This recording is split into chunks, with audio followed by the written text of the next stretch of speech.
yaitu steril, membela citra buruk. Gambar yang buruk itu adalah salinan bergerak. Kualitasnya jelek, resolusinya di bawah standar. Saat dipercepat, kualitasnya memburuk. Itu adalah bayangan gambar, pratinjau, gambar bini, ide yang keliru, gambar keliling yang didistribusi secara gratis, diperas melalui koneksi digital yang lambat, dikompresi, direproduksi, dirobek, diremix, serta disalin dan ditempel ke saluran distribusi lain. Citra berkualitas rendah adalah kain lusuh atau sobekan sebuah AVI atau JPEG. Kaum proletar rendahan dalam masyarakat kelas penampilan yang diberi peringkat dan dinilai berdasarkan resolusinya. Citra berkualitas rendah telah diunggah, diunduh, dibagikan, diformat ulang, dan diedit ulang. Ini mengubah kualitas jadi aksesibilitas, nilai pameran jadi nilai kultus, film jadi klip, kontemplasi menjadi gangguan. Citra tersebut dibebaskan dari brankas bioskop dan arsip dan didorong ke dalam ketidakpastian digital dengan mengorbankan substansinya sendiri. Citra berkualitas rendah cenderung ke arah abstraksi. Ia adalah ide visual dalam proses pembentukannya. Citra buruk tersebut merupakan generasi kelima yang ilegal, gambar asli yang terdistorsi. Silsilahnya meragukan, nama filenya sengaja salah ija. Seringkali gambar ini melanggar warisan budaya, budaya nasional, atau bahkan hak cipta. Gambar ini diwariskan sebagai umpan, jebakan, indeks, atau sebagai pengingat akan bentuk visualnya di masa lalu. Gambar ini mengejek janji-janji teknologi digital. Tidak hanya seringkali terdegradasi hingga hanya menjadi buram yang terburu-buru. Bahkan orang pun ragu apakah gambar ini masih bisa disebut gambar sama sekali. Hanya teknologi digital yang mampu menghasilkan gambar yang begitu buruk seperti ini. Gambar yang buruk adalah hal yang lazim di zaman sekarang. Gambar-gambar yang terbuang dari layar, puing-puing produksi audiovisual, sampah yang terdampar di pantai ekonomi digital. Mereka menjadi saksi atas dislokasi, transfer, dan permintaan gambar yang penuh kekerasan. Percepatan dan peredarannya dalam siklus ganas kapitalisme audiovisual. Gambar-gambar yang buruk diseret ke seluruh dunia sebagai komoditas atau perwujudannya, sebagai hadiah atau sebagai anugerah. Mereka menyebarkan kesenangan atau ancaman kematian, teori konspirasi atau bajakan, perlawanan atau kebodohan. Gambar-gambar yang buruk menunjukkan hal yang langka, yang jelas, dan yang tak terbayangkan, yaitu jika kita masih mampu menguraikannya. 1. Resolusi rendah. Dalam salah satu film Woody Allen, karakter utamanya tampak buram. Ini bukan masalah teknis, melainkan semacam penyakit yang menyimpannya. Citranya selalu kabur. Karena karakter Allen adalah seorang aktor, ini menjadi masalah besar. Ia tidak dapat menemukan pekerjaan. Kurangnya kejelasan citranya berubah menjadi masalah misteri. Kejernihan diidentifikasi sebagai posisi kelas, posisi yang nyaman dan istimewa. Sementara keburaman menunjukkan nilai seseorang sebagai sebuah citra. Namun, hierarki gambar kontemporer tidak hanya didasarkan pada ketajaman, tetapi juga dan terutama pada resolusi. Lihat saja toko elektronik manapun dan sistem ini, yang dijelaskan oleh Harun Faroki dalam sebuah wawancaranya yang penting tahun 2007 menjadi sangat jelas. Dalam masyarakat gambar, peran sebagai toko unggulan. Di toko unggulan, sinema mengambil produk-produk kelas atas dipasarkan dalam lingkungan yang mewah. Turunan yang lebih terjangkau dari gambar yang sama beredar sebagai DVD, di televisi siaran atau daring, sebagai bentuk yang berkualitas buruk. Jelas, gambar beresolusi tinggi terlihat lebih cemerlang dan mengesankan, lebih mimikri dan magis, lebih menakutkan dan menggoda daripada gambar yang buruk. Bisa dibilang, gambar beresolusi tinggi lebih kaya. Kini, bahkan format konsumen pun semakin beradaptasi dengan selera para pecinta film dan penikmat estetika yang bersikeras menggunakan film 35 mm sebagai jaminan visualitas yang murni. Penekanan pada film analog sebagai satu-satunya media yang penting secara visual bergema di seluruh wacana tentang sinema, hampir tanpa mempedulikan nuansa ideologisnya. Tidak pernah menjadi masalah bahwa ekonomi produksi film kelas atas ini dan masih berakar kuat dalam sistem budaya nasional, produksi studio kapitalis, kultus kejeniusan yang sebagian besar laki-laki dan versi asli dan karenanya seringkali konservatif dalam struktur dasarnya. Resolusi diagungkan seolah-olah ketiadaannya sama dengan pengibirian sang pengarang. Pemujaan terhadap ukuran film mendominasi bahkan produksi film independen. Citra yang kaya tersebut menciptakan hierarki tersendiri dengan teknologi baru yang menawarkan semakin banyak kemungkinan untuk secara kreatif merusak citra tersebut. 2. Kebangkitan sebagai gambaran yang buruk. Namun, bersikeras pada penggunaan gambar yang kaya juga memiliki konsekuensi yang lebih serius. Seorang pembicara dalam konferensi esai film baru-baru ini menolak untuk menampilkan cuplikan dari karya Humphrey Jennings karena tidak tersedia proyektor film yang memadai. Meskipun pembicara memiliki pemutar DVD dan proyektor video standar, para hadirin dibiarkan membayangkan seperti apa tampilan gambar-gambar tersebut. Dalam kasus ini, ketidakjelasan gambar tersebut disebabkan oleh kurang lebih bersifat sukarela dan berdasarkan premis estetika. Tetapi, hal ini menjadi padanan yang jauh lebih umum berdasarkan konsekuensi kebijakan neoliberal. 20 atau bahkan 30 tahun yang lalu, restrukturasi neoliberal, produksi media mulai perlahan-lahan mengaburkan citra non-komersial, hingga pada titik di mana sinema eksperimental dan esai hampir tidak terlihat. Karena menjadi sangat mahal, biaya untuk terus memutar karya-karya ini di bioskop sangat mahal, sehingga dianggap terlalu marginal untuk ditayangkan di televisi. Dengan demikian, karya-karya tersebut perlahan menghilang bukan hanya dari bioskop, tetapi juga dari ruang publik. Esai video dan film eksperimental sebagian besar tetap tidak terlihat kecuali beberapa pemutaran langka di museum film metropolitan atau klub film yang diproyeksikan dalam resolusi aslinya sebelum menghilang lagi ke dalam kegelapan arsip. Perkembangan ini tentu saja terkait dengan radikalisasi neoliberal dari konsep budaya sebagai komoditas, komersialisasi sinema, penyebarannya ke bioskop multiplex, dan marginalisasi pembuat film independen. Hal ini juga terkait dengan restrukturasi industri media global dan pembentukan monopoli atas audiovisual di negara atau wilayah tertentu. Dengan cara ini, materi visual yang resisten atau non-konformis menghilang dari permukaan ke dalam ruang bawah tanah berupa arsip dan koleksi alternatif yang hanya dipertahankan oleh jaringan organisasi dan individu yang berkomitmen yang akan mengedarkan salinan VHS bajakan di antara mereka sendiri.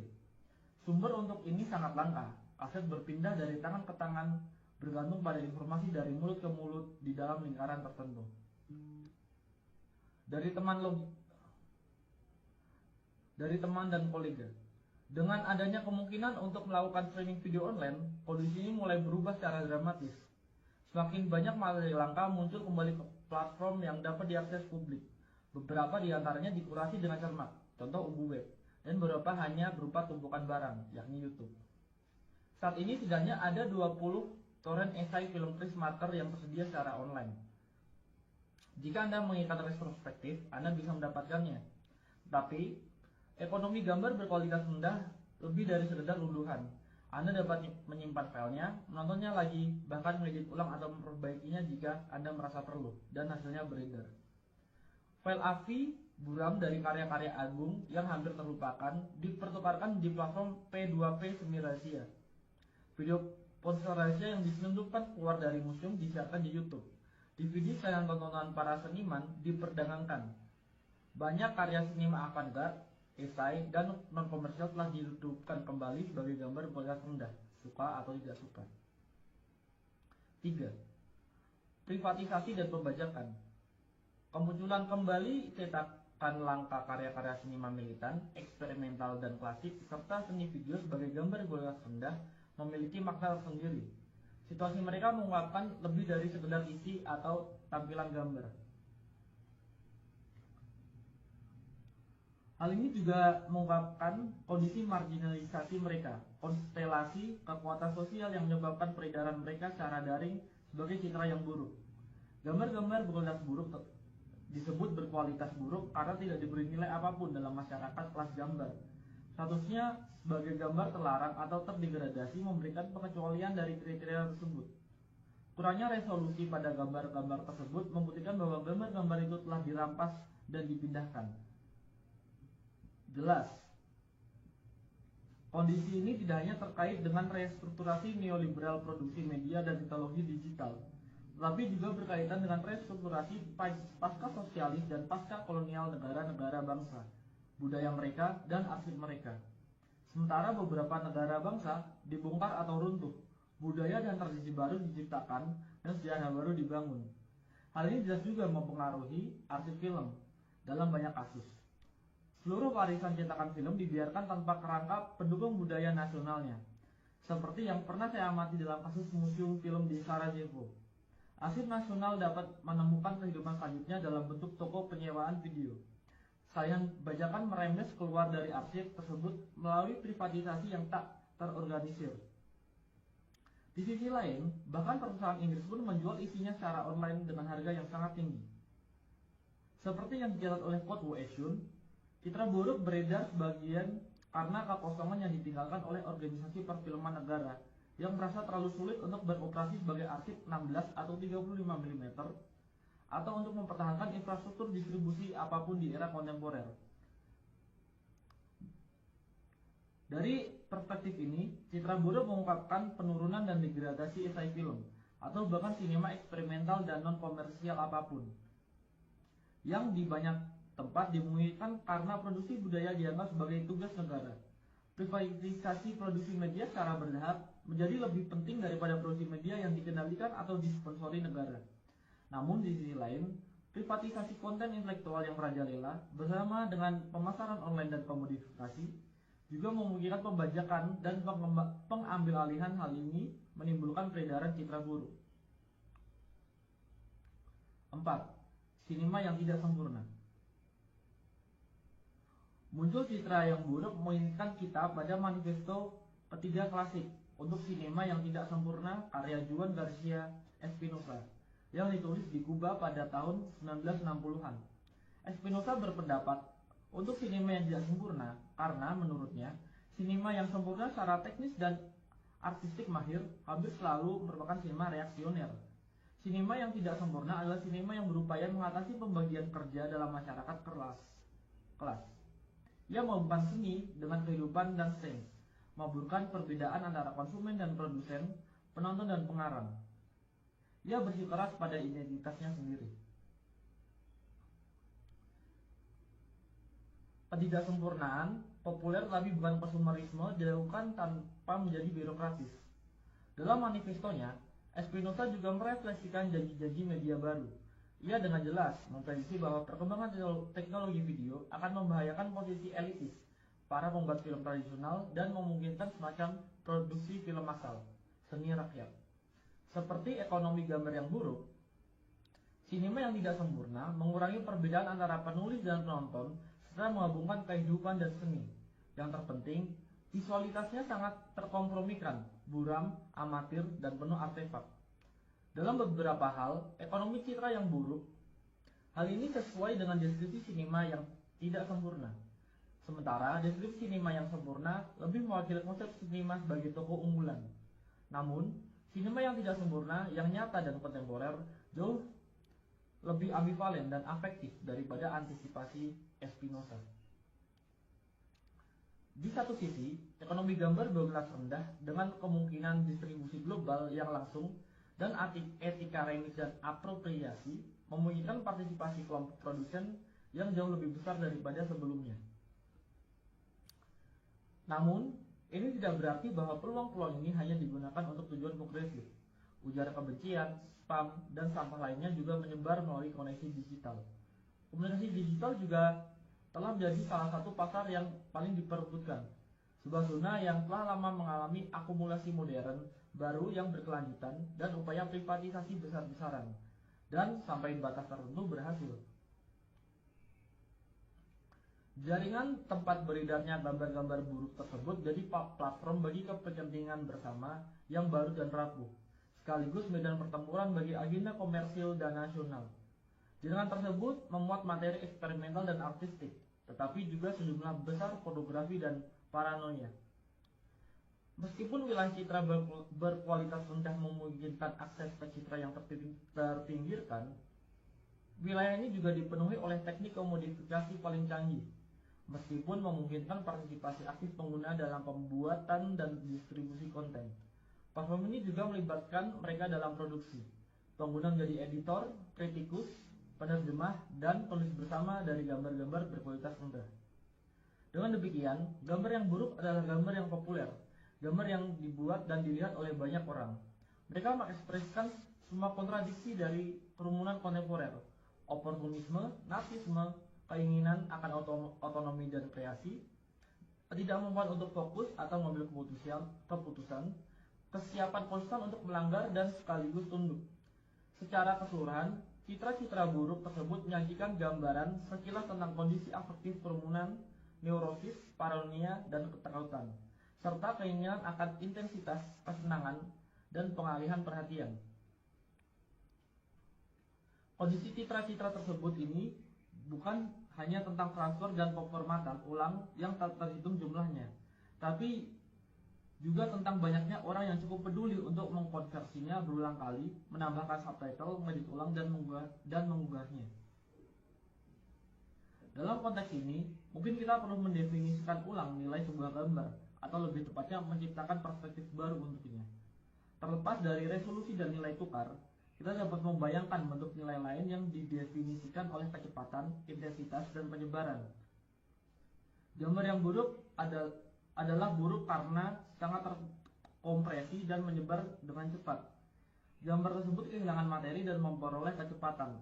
Tetapi gambar tersebut juga mengekspresikan kondisi dematerialisasi yang tidak hanya dimiliki oleh warisan seni konseptual, tetapi terutama oleh model produksi semiotik kapital, seperti yang dijelaskan oleh Felix Guattari, mendukung penciptaan dan penyebaran paket data yang ringkas dan fleksibel yang sangat diintegrasikan ke dalam kombinasi dan rangkaian yang semakin baru. Penyederhanaan konten visual ini, konsep yang sedang terbentuk dari gambar, menempatkan dalam suatu perubahan informasi umum dalam ekonomi pengetahuan yang berbagai gambar dan keterangannya keluar dari konteks ke dalam pusaran deteritorialisasi kapitalis permanen. Sejarah seni konseptual menggambarkan hal ini. Dematerialisasi objek seni pertama-tama sebagai gerakan perlawanan terhadap nilai fetishisme visibilitas.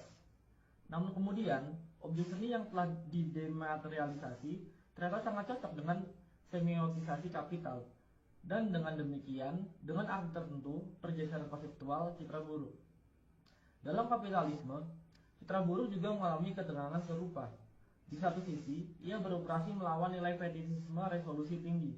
Di sisi lain, justru nilai mengapa ia akhirnya terintegrasi sempurna ke dalam kapitalisme informasi yang berkembang pesat pada rentang perhatian yang terkompresi, pada kesan daripada impresi, pada intensitas daripada kontemplasi, pada pratinjau daripada pemutaran. 5. Kawan, bagaimana ikatan visual Anda hari ini? Namun, secara bersamaan, terjadi pembalikan paradoks. Peredaran gambar-gambar berkualitas rendah menciptakan sebuah sirkuit yang memenuhi ambisi awal sinema militan dan beberapa esai dan eksperimental untuk menciptakan ekonomi gambar alternatif. Sebuah sinema yang tidak sempurna yang ada di dalam maupun di luar dan di bawah arus media komersial. Di era berbagi file, bahkan konten yang terpinggirkan pun beredar kembali dan menghubungkan kembali audiens yang tersebar di seluruh dunia. Citra buruk tersebut dengan demikian membangun anonimitas. Jaringan global menciptakan sejarah bersama. Ia membangun aliansi saat menyebar, memicu menerjemahkan atau salah tafsir, dan menciptakan publik serta debat baru. Dengan kehilangan substansi visualnya, ia mendapatkan kembali sebagai kekuatan politiknya dan menciptakan aura baru di sekitarnya. Aura ini tidak lagi didasarkan pada kekekalan asli, tetapi pada sifat sementara salinannya. Ia tidak lagi berlabuh ke dalam ruang publik klasik yang dimediasi dan didukung oleh kerangka negara bangsa atau korporasi, tetapi mengambang di permukaan kumpulan data yang sementara dan meragukan. Dengan terlepas dari kasanah perfilman konvensional, karya ini terdorong ke layar-layar baru dan sementara yang dirangkai oleh keinginan para penonton yang tersebar. Oleh karena itu, peredaran gambar-gambar yang buruk menciptakan ikatan visual. Demikian juga Vertov pernah menyebutnya. Ikatan visual ini menurut Vertov dimaksudkan untuk menghubungkan para pekerja di seluruh dunia satu sama lain. Ia membayangkan semacam bahasa adamik visual komunis yang tidak hanya dapat memberi informasi atau menghibur, tapi juga mengorganisir para penontonnya. Dalam arti tertentu, mimpinya telah menjadi kenyataan, meskipun sebagian besar di bawah kekuasaan kapitalisme informasi global yang audiensnya terhubung hampir secara fisik melalui kegembiraan bersama keselarasan afektif dan kecemasan. Namun, ada juga peredaran dan produksi gambar berkualitas rendah yang dihasilkan oleh kamera ponsel, komputer rumahan, dan bentuk distribusi yang tidak konvensional. Koleksi optiknya, penyedia kolektif sebagai file atau sirkuit distribusi akan rumput, mengungkapkan hubungan yang tidak menentu dan kebetulan antara para produsen dimanapun yang secara bersamaan membentuk audiens yang tersebar. Peredaran gambar-gambar berkualitas buruk memicu baik jalur perakitan media kapitalis maupun ekonomi audiovisual alternatif. Selain banyak kebingungan dan penyeranan, hal ini juga berpotensi menciptakan gerakan pemikiran dan pengaruh yang mengganggu.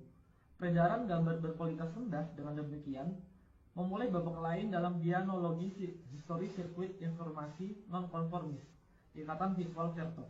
Pedagogi pekerja internasionalis yang dijelaskan oleh Peter Weiss dalam The Aesthetic of Resistance, sirkuit sinema ketiga, dan trikontinentalisme, pembuatan film dan pemikirnya yang tidak berpihak. Gambar berkualitas rendah, betapapun ambivalennya statusnya, dengan demikian mengambil tempat dalam dianologi pamflet yang disalin karbon, film agitprop kereta api, majalah video bawah tanah, dan materi non-konformis lainnya, yang secara estetika sering menggunakan materi berkualitas rendah. Selain itu, hal ini juga mengaktualisasikan kembali banyak gagasan historis yang terkait dengan sirkuit-sirkuit ini, antara lain gagasan Vertov tentang ikatan visual. Bayangkan seseorang di masa lalu dengan baret bertanya kepada Anda, "Kawan, apa ikatan visual Anda hari ini?" Anda mungkin menjawab, "Ini adalah tautan ke masa kini." 6. Sekarang. Citra buruk tersebut mewujudkan nasib setelah kematian banyak mahakarya sinema dan seni video di masa lalu. Karya-karya tersebut telah diusir dari surga terlindungi yang tampaknya pernah menjadi milik sinema. Setelah dikeluarkannya dari arena budaya nasional yang terlindungi dan seringkali proteksionis, dibuang dari peredaran komersial, karya-karya ini menjadi pengembara di tanah tak bertuan digital, terus-menerus mengubah resolusi dan formatnya, kecepatan dan medianya, bahkan terkadang kehilangan nama dan kredit di sepanjang jalan. Sekarang banyak dari karya-karya ini kembali sebagai gambar yang buruk, saya akui. Tentu saja orang bisa berpendapat bahwa ini bukanlah yang asli, tetapi kemudian, tolong siapapun, tunjukkan kepada saya yang asli. Citra buruk tersebut bukan lagi tentang hal yang sebenarnya yang asli dan orisinal.